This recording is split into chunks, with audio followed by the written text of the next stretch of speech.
morning. I'd like to begin with a quote from the Reverend Kenryu Suji, a former bishop of the BCA. Buddha nature is the innate capacity to look upon all beings with great compassion. Every human being possesses this potentiality. Buddha nature is the very basis of human dignity and the spiritual foundation of enlightened human relationships. The ultimate message of the Buddha was, awaken the Buddha nature in yourself. It is this message that we must clearly hear. Namo Amida Butsu. Namo Amida Butsu. Namandots. Namandots. Namandots. Namandots. Okay, so we do know it's on. So a couple weeks ago, I participated in a presentation at Grace Cathedral.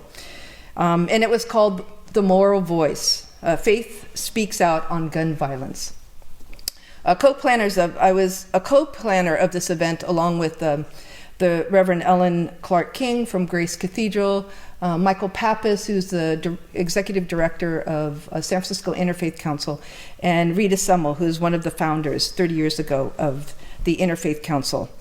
And the idea was that there are a lot of groups and meetings and things like that around gun violence, but we felt that it would be really cool to come together and actually talk about our spiritual traditions in terms of gun violence, which is something that a lot of the groups that we had been to were unable to do. And so we thought that this would be a great opportunity to share our faith traditions. And we also felt like we were in a unique position to speak on gun violence through a religious lens. So together, we imagined a building of a safer city and a safer country.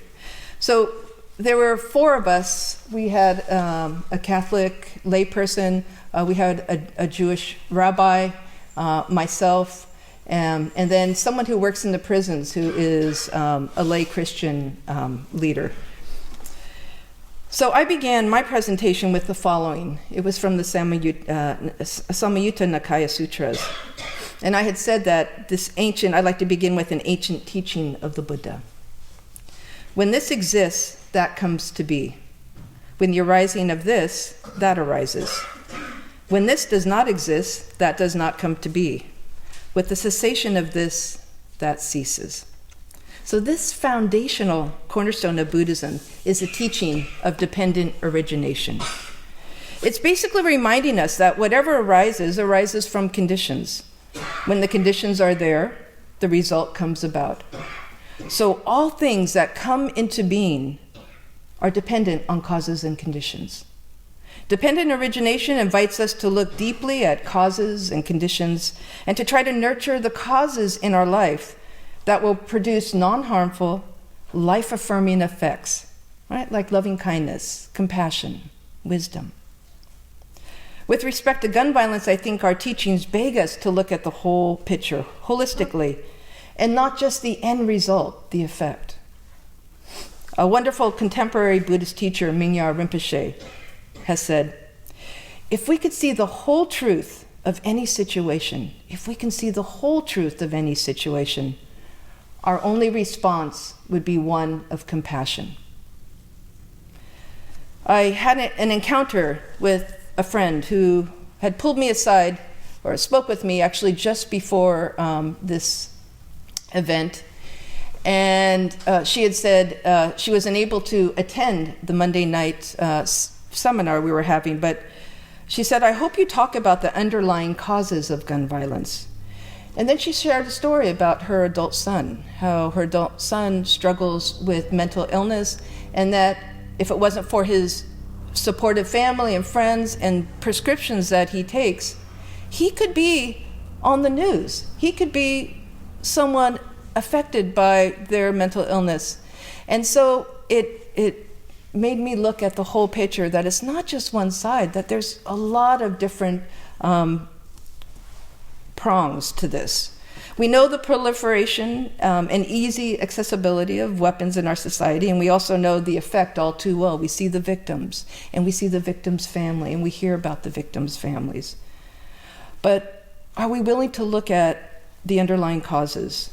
We know that there's a mental health crisis in this country, as well as an addiction crisis in this country. I see it when I go into the jails, county jails, 3 times a week. It is just so clear. And because of our country's woefully inadequate mental health access to treatment, folks that shouldn't have guns do have guns. 61 people die daily from gun suicides. That's a little over 2 per hour. So in the course of this service today, 2.5 people will have killed themselves due to gun violence. I see how the addiction crisis in this country fosters gun-related crimes, the insidious desperation and hopelessness that addiction often fosters.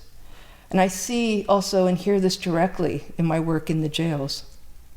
It's why I personally like the Brady campaign, because they maintain that there is no one solution to this epidemic of gun violence in this country. And they take a multi-pronged approach. They focus on eliminating access to semi-automatic weapons. They focus on the lack of universal background checks, the loopholes, especially as it relates to domestic violence. They focus on the lack of a waiting period to buy guns and the loopholes, especially as it relates to suicides. They promote education on safe gun storage and foster discussions. We must look deeply at causes and conditions, and then we must act. The Dalai Lama once said, "You must not hate those who do wrong or harmful things, but with compassion, you must do what you can to stop them, for they are harming themselves as well as those who suffer from their actions." And so after each of the panelists shared their faith perspectives, we broke into roundtable discussions, allowing each attendee to share how they understood and respond to gun violence from within their own spiritual reflections and appreciation. And given there were a couple folks from BCFs that were there attending, which was nice to see friendly faces. But given the results that I received afterwards, I think that we actually achieved our perspective. One person wrote on their blog after the evening was over, "The people at the table where I sat were especially hopeful that all religions would speak out with one voice to denormalize gun violence and firearm idolatry. We talked about religious participation as an antidote to the social isolation that breeds violence, and the false equivalence of Second Amendment dogmatism with advocacy for violence prevention, and a growing confidence that faith traditions like those represented on the panel can be effective in influencing legislation and regulation without being seen as partisan or sacrificing their responsibility to listen, respect, and serve all who come to them." Dependent origination is always at work. And we can cultivate causes and conditions for a safer and healthier effect. Today is San Francisco Pride. Thank you, Sensei, for lending me your wagesa. And last week we had our LGBTQ hosted Pride service, annual Pride service. And this annual service arose from causes and conditions, namely the creation of the BCSF LGBTQ group, which arose from our temple's participation as a contingent in SF Pride. And also, for me, it arose in conjunction with the CBE, Center for Buddhist Education, working together to create safe spaces within BCSF temples and temple organizations where everyone can truly come as they are. And so, along with the CBE, we created LGBTQ and Shin seminars to foster awareness and conversation around what we saw was a disturbing invisibility. That our kids were not coming out with their families and their sanghas, despite the fact that they were very out amongst us, LGBTQ people. And we had to ask ourselves, why this glaring incongruity? We don't have a prohibitive doctrine in Buddhism around homosexuality. I always say the Buddha didn't tell us who to love, he taught us how to love. And our Shin doctrine proclaims that everyone can receive the liberating light of boundless wisdom and compassion. And so what we realized was that our temple culture didn't always match up to our temple teachings. And as a response, we began having these seminars. The first 2 were in Berkeley. We went to New York, Buddhist temple, had one there. Following year, we went, there were 2 in Southern California, and then 2 years ago, we went up to Seattle and did one there. So we started having these seminars to bring awareness of our teachings and to foster discussion among our temple members about our temple culture. Dependent origination is always at work. Always at work. There's a wonderful Dharma teacher, Christina Feldman, who says, dependent origination actually describes an understanding in which we see the way everything is interconnected.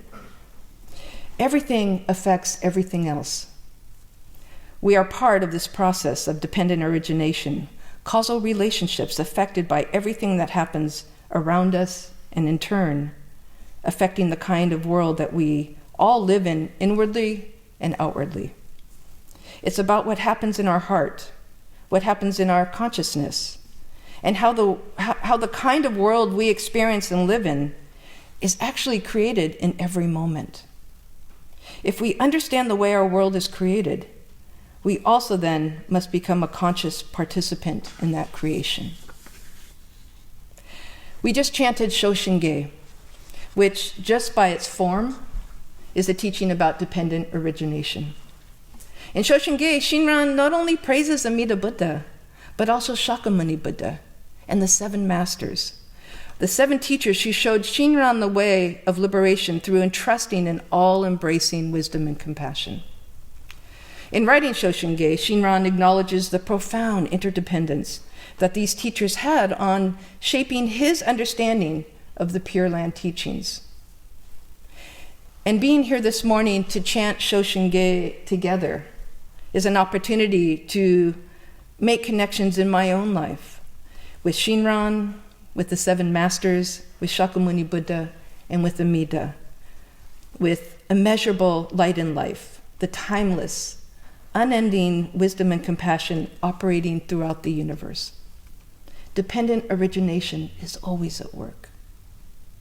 So whether we're writing a check to Moms Against Gun Violence or contacting our elected representatives demanding safer schools and safe houses of worship, or whether we're lifting up our beautifully egalitarian teachings of our Pure Land tradition and tearing down cultural barriers that keep some of our LGBTQ Sangha members silent and invisible, or whether we're coming together on a Sunday morning to chant Shoshinge, dependent origination is always at work, always manifesting in each preciously unrepeatable moment. And I'd like to close again with the words of Reverend Suji. Buddha nature is the innate capacity to look upon all beings with great compassion. Every human being possesses this potentiality. Buddha nature is the very basis of human dignity and the spiritual foundation of enlightened human relationships. The ultimate message of the Buddha was, awaken the Buddha nature in yourself. This is the message that we must hear clearly. Namo Amida Butsu. Namo Amida Butsu. Namandots, namandots, namandots, namandots, namandots, namandots. Thank you and happy Pride. Now I'd like to invite Leo Sensei to come forward to offer Vandana Tisarana, which is found on page 167 in the Purple Service book. That's page 167.